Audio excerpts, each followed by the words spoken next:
Who's my number 4? Queen. I'm actually going to pass it to my sister after we do. Okay, so y'all set me up.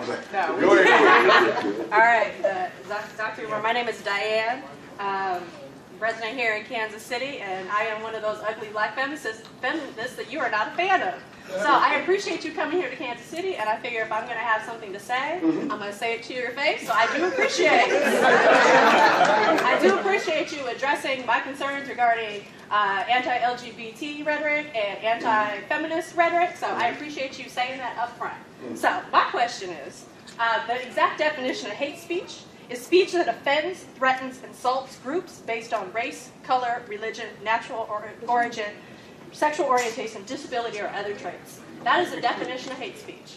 We can say all day long that we don't hate a particular type of person, but I want to know, how is that rhetoric any different than white folks that say that black people are thugs, are mentally not together, that we are unintelligent? How is it possible? How is that not different as a black man saying that black feminists are ugly, saying that queer people are, you said it earlier, I can see you on tape. How is that different than saying that gay people are molested, that we are pedophiles? How is that any different than white people? He has said that online, and I have the video. Yes, you have. No, you did say that online. I was accused and derided, as some of you guys know, because of my position on sexual confusion in the African American community. And I understand we may have a few visitors tonight, and I don't mind, okay, of that community. And so I think it's important that I clarify my perspective on black homosexuality and lesbianism so that we're all crystal clear on where I stand. Yes, it is true, I do not support it. Yes, it is true, I do not condone it. But it is absolutely false if anyone says that Dr. Umar Johnson hates any of my brothers and sisters who practice a traditional lifestyle, a non-traditional form of marriage. Right, so my question is, how is this anti-woman, anti-gay rhetoric any different than white folks who say that black people are dumb, that we're thugs? Homophobia is hate speech, and anti-womanness is hate speech. Okay. May I respond, my lord? You can. All right. Now, first, we got to take the emotionalism out of it. We won't be able to dialogue. Okay? I'm going to respond, but for the sake of time, I'm going to answer everybody's question. And if you like, when I'm done, me and you can have a private, respectful conversation. Okay? Now, okay. Well, let me do this one. I'm going to go, and then we can come back to it if you want to have that conversation. Number 1, and because I got ADHD, I didn't remember everything, but I think I can get to most of the highlights of what you said. First, you said homophobia. Yes.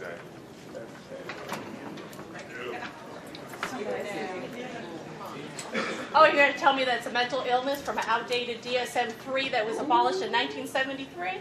Don't try it. That's like history. This is not the DSM-5? This is the DSM-5. Oh, that we're mentally ill. Go ahead. Go ahead.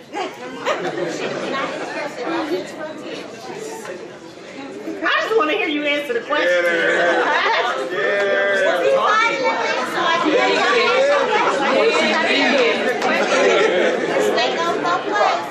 And I'm going to be respectful to you, okay? I didn't pick this up to talk about the fact that homosexuality was a mental illness in this book until 1974. But since you brought it up, I'll start with that. If you read the American Psychiatric Association position paper on the removal of homosexuality from this book as a mental illness, and I have it, it's available online, it clearly says that we did not change this classification because we had sufficient evidence to prove that people were born this way. So one of the questions that got to be dealt with from the Eurocentric mental health framework that we're dealing with this issue in, why was it removed? Now, having said that, I picked up the book to ask you on what page is the mental illness homophobia. It's not a mental illness. It's a disease, just like racism is a disease. Who defined homophobia as a disease? This is the authority of mental illness. Where is the diagnosis homophobia? It's not a diagnosis. It's a state of being. It's a state of being. No, phobia. It's a state phobia. of being. A phobia Okay. is in this book. Okay, so hate And speech a against gay phobia, people. let me, Okay. phobia is fear. Simple phobia, any type of claustrophobia, it's a fear. You said homophobia. I'm not afraid of nobody.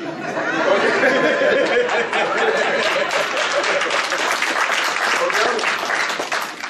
I've been asked by homosexuals and lesbians to have conversations with them on their radio shows.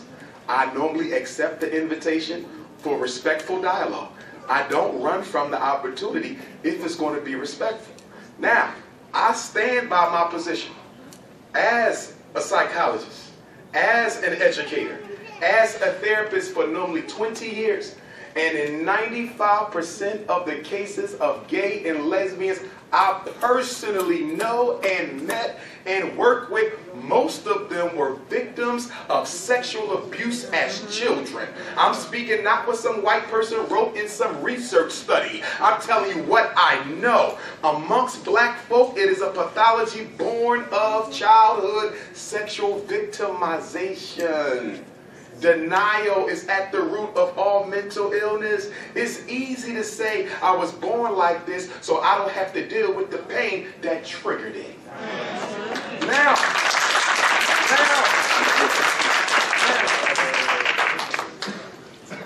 I never said that because you are gay, you want to prey on children sexually.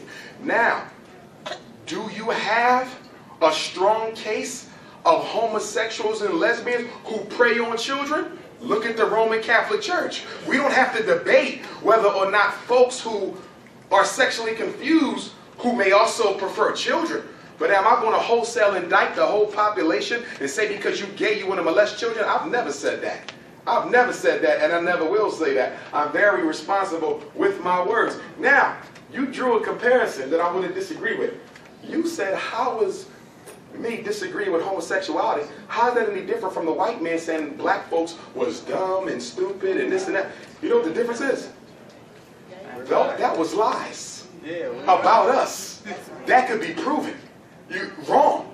I don't denigrate or downgrade black gays and lesbians. Why would I do that? Do you realize black gay men have one of the highest suicide rates in America? Because of speech like what you No. community. If what you say is Shame true. and silence is Listen, why you're people being don't emotional, come my out. queen. What about before he was even born? What about before he was even born? Thank you, sir. Thank you. Okay, what about 100 years ago, 200 years ago? What about it? There's no argument. I'm asking you, but you said him. Exactly. So what about what was going on before he was born? He inherited it and he decided to continue the How? conversation. Listen. My queen, stay with me. It is a political fact for anyone with common sense. It is a political fact for anyone with common sense. Dr. King was assassinated in 1968. Black Panther Party was destabilized in 1972. Homosexuality became normal in 1974. It is a political fact that homosexuality was declassified as an illness so it could be used to take over the black civil rights struggle. LGBT is what they call the new black. We know it's not black, but they're using it to ignore the black agenda in deference of the LGBT agenda. It is the only minority issue that matters in this country. Now let me ask you a question, my queen. Since we're talking about freedom of speech and people's rights and looking out for those who are being oppressed and denied their opportunity, where the hell was the LGBT movement when Michael Brown was murdered? Where the hell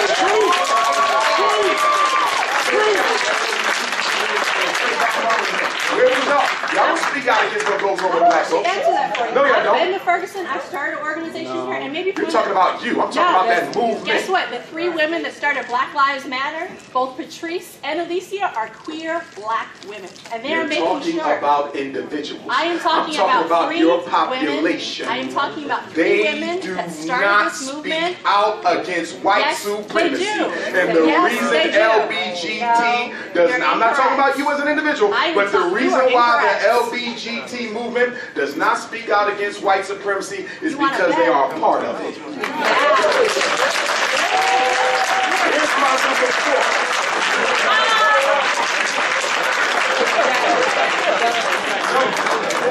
And I love you. That's in love. That's in love. Number 4. Who's my? She was. Anybody look up her story? Anybody look up? I would say you have a fact. Just prove myself right.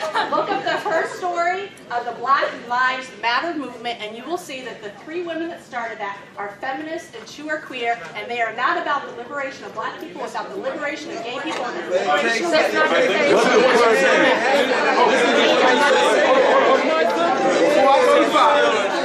Stay focused. No, stay focused. Stay focused. Stay focused. Stay focused. Right. You see that? I want to deal with that. I want to deal with that real quick. Because that is my issue with their movement. Stay with me. Let me go back to my ancestor, Frederick Douglass. Then we're going to move on. Because one thing we got to do, y'all, I talk about this and y'all hear me talk about this. When we talk about the black agenda, we have to stop taking time away from the black agenda to feed other people's agendas. Are y'all know?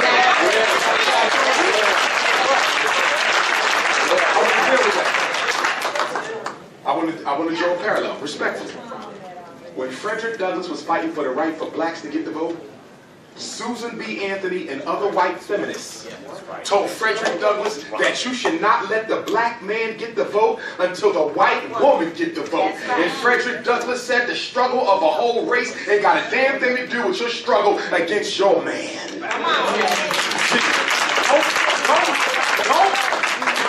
No, stay with me. You cannot equate the gay struggle with the black struggle.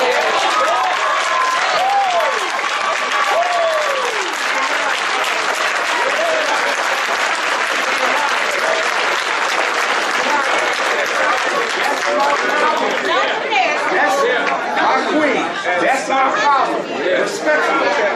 Respectfully. They are not together. No, my sister, no. No. The LGBT movement is a movement for the right to practice a certain behavior. The black struggle, no. The struggle for black folk is a struggle to be treated like a human being.